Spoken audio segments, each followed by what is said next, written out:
नको तेवढ्या वजनाची मुळे आमच्या ऊसतोड महिला कामगाराला उचलावं लागते अध्यक्ष महोदय. त्याच्यामुळे 3 महिन्याच्या आतले कधी गर्भ गळून पडला हे सुद्धा त्याला कळत नाही. अध्यक्ष महाराज, ही वस्तुस्थिती ऊसतोड महिलांच्या बाबतीमध्ये. सॅनिटरी नॅपकिन हे तर आम्हाला माहीतच नाही. हे सडले पाहिजेत काही दिवस अध्यक्ष महोदय. लोक यांच्यावरती कारवाई झाली पाहिजे. पुरुष आणि स्त्री समानता आहे, आमक आहे, खांद्याला खांदा लावून आम्ही काम करतो. काय काम करतो? 90% संसार अध्यक्ष महोदय हे महिलांच्या शोषितपणामुळे आणि सहनशीलतेमुळे चालू आहेत. सुशिक्षित जिल्हे कोणते? सुधारलेले जिल्हे कोणते? ज्या जिल्ह्यामध्ये जगामधली कोणतीही गाडी नवीन तयार झाली तर पहिली बुकिंग होती, त्या जिल्ह्यामध्ये मुलींचं प्रमाण कमी आणि आदिवासी समजले गेलेल्या त्या गडचिरोली जिल्ह्यामध्ये प्रमाण जास्त. आमचे कीर्तनकार सुद्धा मध्ये अडचणीत आले होते. त्यांच्यावरती बोट ठेवायलाच फक्त PNDT ऍक्ट आहे का? 150 पहिलवान गावात बिगर लग्नाचा आहे, एकाला सुद्धा सोयरीक आहे ना. इतकी वाईट अवस्था ही ग्रामीण भागामध्ये त्या ठिकाणी झालेली. कर्नाटकामधून मुलगी आणली जाते, 2 दिवस राहते, 10-15 दिवस सोन्या, 10 तोळे सोने, 5 तोळे सोन्यासहित ती मुलगी 2-4 दिवसात गायब होते. सतत अध्यक्ष महोदय, मुलगी आणि मुलगा एकच आहेत, दोन्ही समान असले पाहिजेत, समान न्याय दिला पाहिजे. अशा पद्धतीच्या अध्यक्ष महोदय समाजामध्ये अनेक गप्पा आपण त्या ठिकाणी मारतो. अध्यक्ष महोदय, मागे काही दिवसापूर्वी ज्याची सुरुवात बीड जिल्ह्यामध्ये सर्वाधिक जास्त झाली अध्यक्ष महोदय, 1000 पुरुषांच्या पाठीमाग 628 मुलीपर्यंत प्रमाण खाली आलं. अध्यक्ष महोदय, त्यातला शिरूर तालुका जो बीड जिल्ह्यातला आहे त्याच्यामध्ये सर्वाधिक कमी प्रमाण आलं होतं आणि ते 628. अध्यक्ष महोदय, PNDT ऍक्ट, अमका ऍक्ट, तमका ऍक्ट असं फक्त म्हणलं गेलं. झालं. अध्यक्ष महोदय, विनायकराव मेटे साहेब आज इथे नाही आहेत, परंतु त्यांनी याच्यामध्ये सुरुवातीला लक्ष घातलं आमच्या जिल्ह्याच्या बाबतीतलं. अनेक देशपांडे ताई या साताऱ्यावरनं त्या ठिकाणी आमच्या इथं आलंय, वर्षाताई देशपांडे, आणि आपल्या उपसभापती नीलमताई यांनी सुद्धा आमच्या जिल्ह्यामध्ये येऊन ऊसतोड कामगारांच्या मायमाऊलीची अवस्था काय हे पाहिलं. अध्यक्ष महोदय, मुलगी नकोशी म्हणून हे प्रमाण 628 पर्यंत आलं. पुढं अध्यक्ष महोदय त्याच्यात परिस्थिती सुधारली, आमच्या इथं सुद्धा सुधारली. परंतु अध्यक्ष महोदय, गडचिरोली जिल्ह्यामध्ये 1000 मुलांच्या पाठीमागं 1100 मुली असं प्रमाण त्या कालावधीत होतं. अध्यक्ष महोदय, मग सुशिक्षित जिल्हे कोणते? सुधारलेले जिल्हे कोणते? ज्या जिल्ह्यामध्ये जगामधली कोणतीही गाडी नवीन तयार झाली तर पहिली बुकिंग होती, त्या जिल्ह्यामध्ये मुलींचं प्रमाण कमी आणि आदिवासी समजले गेलेल्या त्या गडचिरोली जिल्ह्यामध्ये प्रमाण जास्त. मग नेमके कोणते जिल्हे सुधारले आणि कोणते पाठीमागे आले याचा सुद्धा विचार करण्याची आवश्यकता आहे अध्यक्ष महोदय. अध्यक्ष महोदय, आता सुद्धा या सभागृहामध्ये ऐकायला मिळायला लागलंय अध्यक्ष महोदय की बहुतेकांनी 4, 2, 5, 7, 8 आमदारांनी, मला वाटतं विधानसभा सदस्यांनी या ठिकाणी प्रश्न मांडले, काही लक्षवेधी सुद्धा लागल्यात अध्यक्ष महोदय. आणि त्याच्यामध्ये सुद्धा गर्भलिंग तपासणीच्या बाबतीमध्ये परत एकदा महाराष्ट्रामध्ये अशी काही चौकडी तयार व्हायला लागली, सुरुवात झाली, आणि ते नेमके मुलीचेच गर्भ संपवतात का काय असा सुद्धा प्रश्न या ठिकाणी आत्ता सुद्धा निर्माण होतोय. अध्यक्ष महोदय, PNDT ऍक्ट जर याच्यामध्ये कमी पडत असेल तर त्याच्यामध्ये आणखी सुद्धा महिला व बाल कल्याण विकास मंत्री या ठिकाणी आहेत, त्या उत्तर देणार आहेत सरकार म्हणून. त्यांना माझी विनंती आहे की त्याच्यामध्ये आणखी काही अमेंडमेंटची आवश्यकता आहे का. आणि ती सुचविण्याचं काम आपण करणार आहात का केंद्राकडे? आणि कारण हा कायदा केंद्राचा आहे.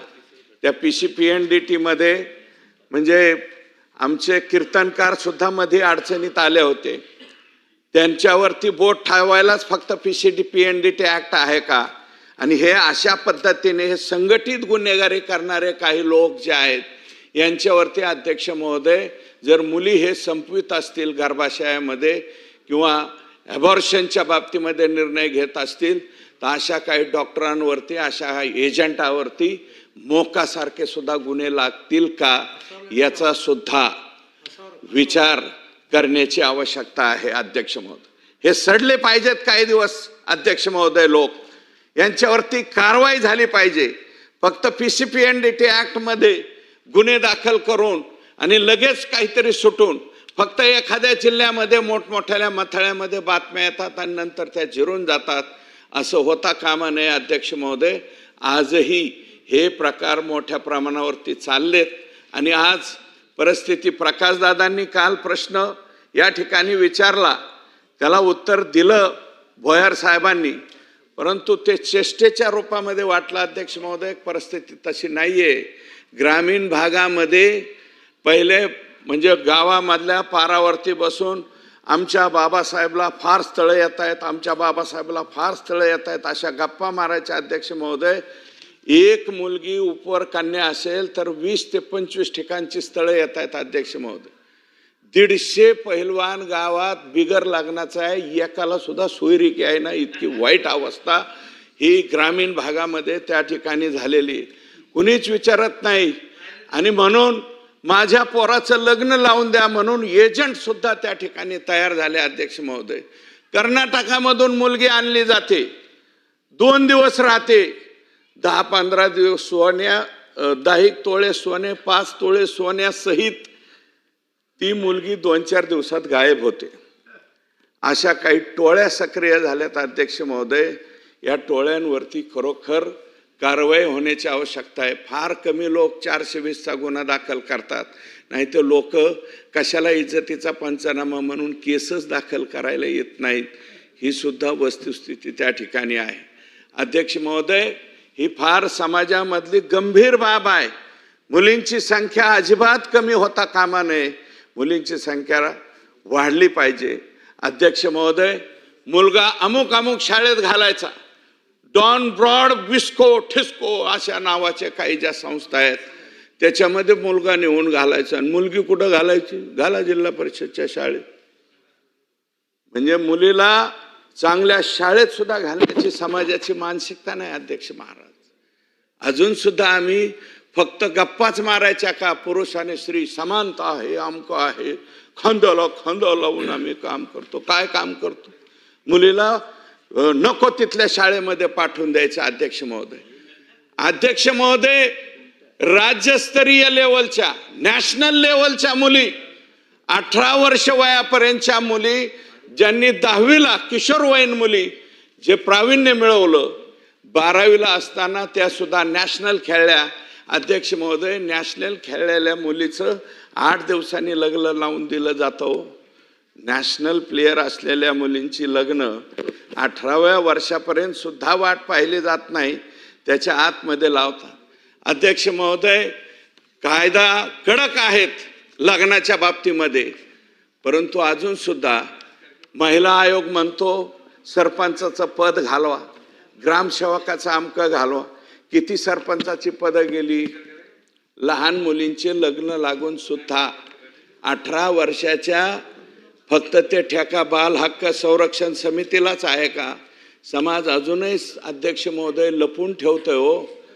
18 वर्षाच्या आत सुद्धा मुलींची लग्न लागतायत. हे दुर्दैव आहे अध्यक्ष महोदय. याच्या बाबतीमध्ये कडकातला कडक कायदा व्हायला पाहिजे. फक्त सरपंचाचं पद आणि ग्रामसेवकाचं नाही, ज्यांनी कोणी केलं त्यांच्यावरती खरोखरच गंभीर त्याच्यामध्ये कलम लागली पाहिजेत. असा काही कायदा होण्याची आवश्यकता आहे अध्यक्ष महाराज, आणि तो करावा अशी मी मंत्री महोदयांना विनंती करतो. अध्यक्ष महोदय, आमच्या ऊसतोड महिला कामगार कितीतरी माय माऊली आमच्या दुसऱ्याच्या शेतातल्या विहिरीतलं पाणी आणताना त्या पायरीवरून घसरून त्यांचा अंत होतो.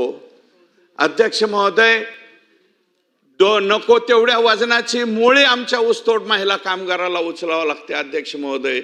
त्याच्यामुळं 3 महिन्याच्या आतले कधी गर्भ गळून पडला हे सुद्धा तिला कळत नाही. अध्यक्ष महाराज, ही वस्तुस्थिती ऊसतोड महिलांच्या बाबतीमध्ये. सॅनिटरी नॅपकिन हे तर आम्हाला माहीतच नाही. मग तुम्हाला योजनाच द्यायची तर खरोखर त्या दुबेताई म्हणल्या तसं सॅनिटरी नॅपकिनच्या बाबतीत, ऊसतोड कामगारांच्या महिलाच्या बाबतीत काहीतरी निर्णय घ्यावं. तिच्या आरोग्याची काहीतरी काळजी करावं. तिचा एचबी किती आहे कधी कोणी तपासलाय का हो? 9, 8 आणि 8.5, 7 एचबी अध्यक्ष महोदय त्या मायमाऊलीची आहे. आणि ती 25 किलो नाही, 50-50 किलोची मुळी स्वतःच्या डोक्यावरती पायरीवरनं चढून अध्यक्ष महोदय ट्रॅक्टरच्या आणि ट्रकच्या त्या याच्यावरती तिला टाकावी लागते. त्या मायमाऊलीच्या बाबतीमध्ये, आरोग्याच्या बाबतीमध्ये, तिला गर्भाशयमध्ये मूलबाळ असेल तर त्याच्यावर सरकारी नोकरीतल्या महिलेला 1-1 वर्षाची सुट्टी मिळते, कुणाला 1.5 वर्षाची सुट्टी करा म्हणता. अहो, आमची माय माऊली पाचरटातच अक्षरशः बाळातीन होते. तिच्या बाबतीमध्ये काहीतरी निर्णय करण्याची आवश्यकता आहे ना. ते निर्णय संपवतो अध्यक्ष महोदय.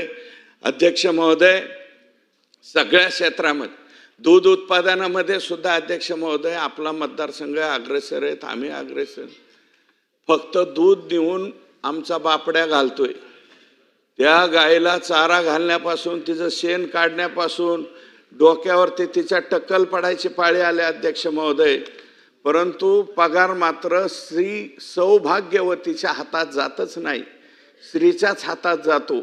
आणि हा स्त्री म्हणजे सगळेच नाही म्हणत, पण काही स्त्री संध्याकाळी सरळ सुद्धा घरी जात नाहीत. त्यांची सायकल, मोटरसायकल डवलत घरी जाते. अध्यक्ष महोदय, माझं मत असं आहे की महाराष्ट्रामध्ये का निर्णय होऊ शकत नाही अध्यक्ष महोदय? हे पुरोगामी राज्य आहे. महिला धोरण पहिल्यांदा पवार साहेबांनी घेतलेलं हे महाराष्ट्र राज्य आहे. मग आता या दूध उत्पादक महिलेला पगार तिच्या नावावरती का होत नाही अध्यक्ष महोदय? काहीतरी अट टाका ना तुम्ही.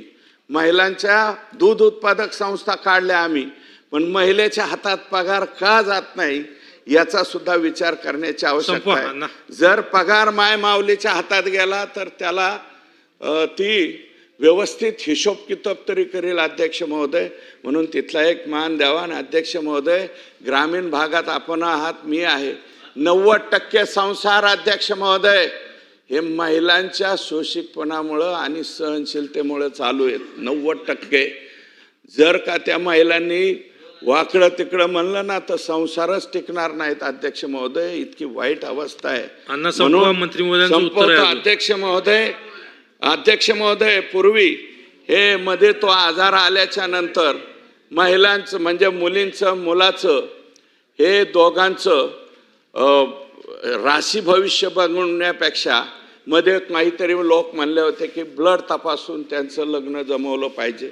अध्यक्ष महोदय, आता काही मुली कमी झाल्यामुळं बाप सुद्धा भारी झाले. बाप सुद्धा म्हणतो आता मुलगा जर गेला तिथं सोयरीक जमवायला येवाई, त्याला म्हणतो फक्त माझ्याकडे मुलगी आणि वर हात करतो अध्यक्ष महोदय. तसं काही दिवसांनंतर मुलीच्या वडिलांनी का म्हणू नये अध्यक्ष महोदय? आम्ही आता आईचं नाव लावायचा निर्णय घेतला अध्यक्ष महोदय. आमच्या नावाच्या पुढं सगळ्यांच्या मंत्र्यांच्या सुद्धा पाट्या दिसत आहेत, मुख्यमंत्र्यांची पाठी दिसते अध्यक्ष महोदय. मागं महालक्ष्मी का काय नावाची योजना होती, कुटुंबाच्या 7 बाऱ्यावरती नाव टाकायची. किती लोकांनी 7 बाऱ्यावरती नावं टाकले अध्यक्ष महोदय. शेवटचं मांडतो, शेवटचं संपवतो, 1 मिनिट द्या अध्यक्ष महोदय. लग्न जमवल्याच्या नंतर अध्यक्ष महोदय, हळदीच्या आदल्या दिवशी मुलाच्या प्रॉपर्टीतली अर्धी प्रॉपर्टी माझ्या मुलीच्या नावावर करून द्या असं सुद्धा एखादा आई वडील म्हणेल अध्यक्ष महोदय. आणि जर तसं केलं तर हे संसार मोडण्याचं प्रमाण हे फार कमी होईल. म्हणून माझं मत आहे की फक्त आईचं नाव टाकू नका. माझं मत आहे प्रॉपर्टीमध्ये 99% बहिणी अध्यक्ष महोदय, 99% बहिणी हक्क सोड, वडील वारल्याच्या नंतर अध्यक्ष महोदय हक्क सोड प्रमाणपत्र करावं लागतं. 99% बहिणी हक्क सोड प्रमाणपत्रावरती. अध्यक्ष महोदय, 5 वाजलेत आता. संपवतो. 4:30 चालू करायचं होतं प्रस्ताव. अध्यक्ष महोदय, 99% बहिणी सह्या करतात. अध्यक्ष महोदय, प्रॉपर्टीच्या मध्ये घ्या, ओगले साहेब जर घ्या. वाटा, अध्यक्ष ओगले महोदय, जर वाटा दिला तर संसार मोडण्याचं प्रमाण कमी होईल.